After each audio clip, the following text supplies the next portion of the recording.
আমি elevator education থেকে Souvik sir কথা বলছি।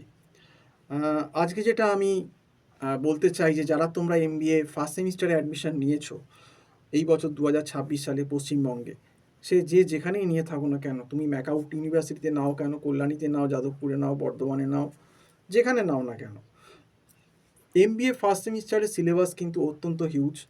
এবং এমবিএ ফার্স্ট সেমে কিন্তু প্রথমেই ইকোনমিক্স, যেটা মাইক্রো, এবং ম্যাক্সিমাম ইউনিভার্সিটিগুলো দেখবে এখন মাইক্রো এবং ম্যাক্রো এই দুটোই কিন্তু একসঙ্গে দিয়ে দিচ্ছে, মাইক্রো ইকোনমিক্স এবং ম্যাক্রো ইকোনমিক্স। এবং এই মাইক্রো ইকোনমিক্সের ভেতর কিন্তু demand supply, elasticity of demand, indifference curve, budget line, consumer equilibrium condition, হ্যাঁ, income consumption curve, price consumption curve, budget line, তারপর প্রোডাকশন কস্ট, তার গ্রাফ, সামস, তারপর মার্কেটের perfect competition, monopolistic competition, oligopoly, একটা মাইক্রো ইকোনমিক্সের হিউজ সিলেবাস। এবার তার সঙ্গে আবার ম্যাক্রো ইকোনমিক্স, ম্যাক্রোর ভেতর national income, simple Keynesian model, IS LM model, inflation, balance of payment, balance of trade, international trade, হ্যাঁ, তার সঙ্গে এগ্রিকালচার ইকোনমি বা ইন্ডিয়ান ইকোনমির যে পার্টটা, তো একটা বিশাল সিলেবাস কিন্তু ইকোনমিক্সের ফার্স্ট সেমে দিয়ে দেওয়া হয়েছে। এবার এই সিলেবাস যারা না করে, যাদের কোনো ব্যাকগ্রাউন্ড নেই, কেউ আর্টস থেকে আসছে, কেউ সায়েন্স থেকেও আসছে, যে কোনোদিন ইকোনমিক্স পড়েনি, আজকে অলরেডি জুলাই মাসে মিডিল হয়ে গেল, দেখবে কোনো কোনো জায়গায় ডিসেম্বরের ফার্স্ট উইকে পরীক্ষা হবে, কোনো কোনো জায়গায় জানুয়ারির ফার্স্ট উইকে পরীক্ষা হবে। কাজেই সময় কিন্তু আর হাতে নেই।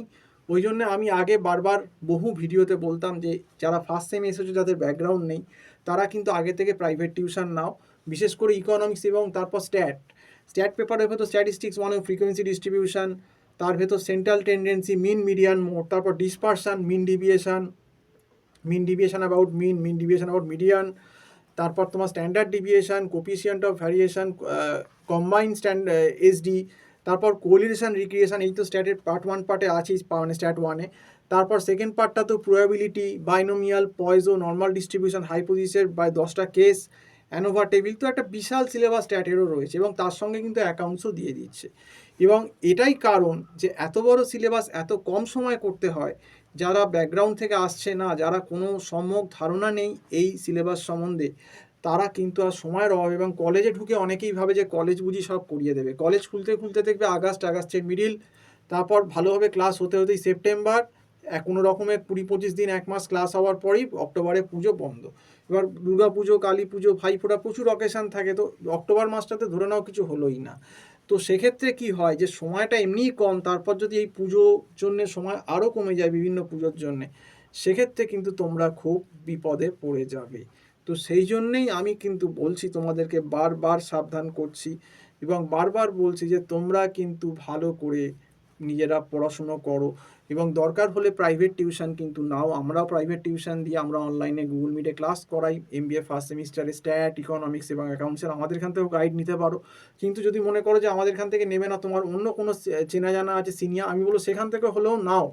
কারণ শুধু কলেজ দিয়ে কিন্তু এমবিএ ফার্স্ট সেম কিন্তু বৈতরণী পার করা যাবে না। অনেকেই পার করতে পারবে না, বিশেষ করে যারা কিন্তু উইক, যারা আর্টস থেকে আসছো বা সায়েন্স থেকে এসেও যারা অ্যাকাউন্টস, ইকোনমিক্স কিছুই জানো না স্ট্যাটের, তাদের পক্ষে কিন্তু চাপ হয়ে যাবে। কারণ সময়টা বললাম না, সিলেবাস যতটা বড়, এতটা বড় সিলেবাস এখন যা এআইসিটি কারিকুলামে সিলেবাস করেছে রিসেন্ট, সেই তুলনায় কিন্তু সময়টা দেওয়া হয়নি। এবং কলেজ স্কুলে যেটা সম্ভব না, যে ইন্ডিভিজুয়াল অ্যাটেনশানে প্রত্যেককে ধরে ধরে ধরে ধরে পড়ানো সম্ভব না। এবং সেই জন্যই দেখা যায় ম্যাক্সিমাম কলেজে, যেটা আমি এমবিএ ফার্স্ট সেমে আমি ম্যাক্সিমাম দেখি, যে ফার্স্ট সেমিস্টারতেই ম্যাক্সিমাম সাপ্লি হয়, ইকোনমিক্স স্ট্যাটে বেশি যায়, অ্যাকাউন্টসে কিছু কিছু যায়, কিন্তু ইকোনমিক্স স্ট্যাটে সাপ্লির সংখ্যাটা সব থেকে বেশি হয়। এর কারণ হচ্ছে ইকোনমিক্স মানে কিন্তু অনেকে বিকমরাও ভাবে যে আমি বিকমের থিওরি পড়ে এসেছি, ওই ইকোনমিক্স হবে, ওই ইকোনমিক্স কিন্তু নয়। এখানের ইকোনমিক্স কিন্তু পুরোপুরি আলাদা। এখানের ইকোনমিক্স কিন্তু তোমাকে পুরো গ্রাফ, সামস, ক্যালকুলাস জানতে হবে, এগুলো সমস্ত জানতে হবে, ডেরিভেশন জানতে হবে, তবে তুমি করতে পারবে। তুমি যে ভাবলে যে একটা পাতি থিওরি ইকোনমিক্স পড়ে চলে যাবো, ওই মাইক্রো ইকোনমিক্স আর ম্যাক্রো ইকোনমিক্স অন্তত এমবিএ লেভেলে, এরকম না। এবং স্ট্যাটটা যথেষ্ট শক্ত, স্ট্যাটটা অ্যানালিটিক্যাল, হাইপোথিসিসের ওপর কোশ্চেন দেয়। স্ট্যাটের যদি প্রবাবিলিটির ওপর, বাইনোমিয়াল পয়েজের ওপর কোশ্চেন করে দেয়, যথেষ্ট কিন্তু ভুগতে হবে।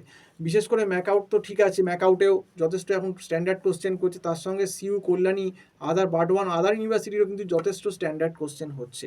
কাজেই ভালো করে পড়াশুনো কিন্তু করতে হবে, এবং যদি ভালো করে পড়াশুনো না করো, তাহলে সেক্ষেত্রে কিন্তু কোনো রকম কোনো আশা কিন্তু দেখা যাচ্ছে না।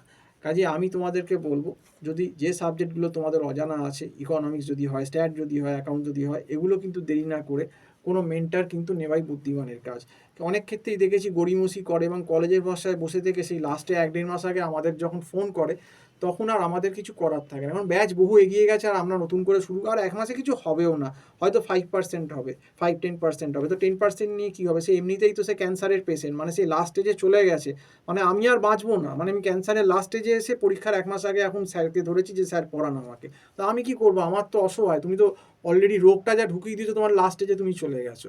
তো এইগুলো কিন্তু বুঝতে হবে, এই বোঝার জন্যই, ভয় পাওয়ার জন্য না, যাতে তোমাদের সাপ্লি না হয়, যাতে কোনো রকম অঘটন না ঘটে, সেই জন্যেই কিন্তু আমরা তোমাদেরকে বারবার সাবধান করছি। এবার কতটা তোমরা ব্যাপারটাকে সিরিয়াসলি নেবে কি নেবে না, তোমরা যথেষ্ট বড় হয়েছো, সেটা তোমাদের ব্যক্তিগত ব্যাপার, সেটা কিন্তু আমরা বলতে পারবো না। তো আজকে এই অবধি বলেই শেষ করছি। সম্পূর্ণ ভিডিওটা দেখার জন্য অসংখ্য ধন্যবাদ। নমস্কার।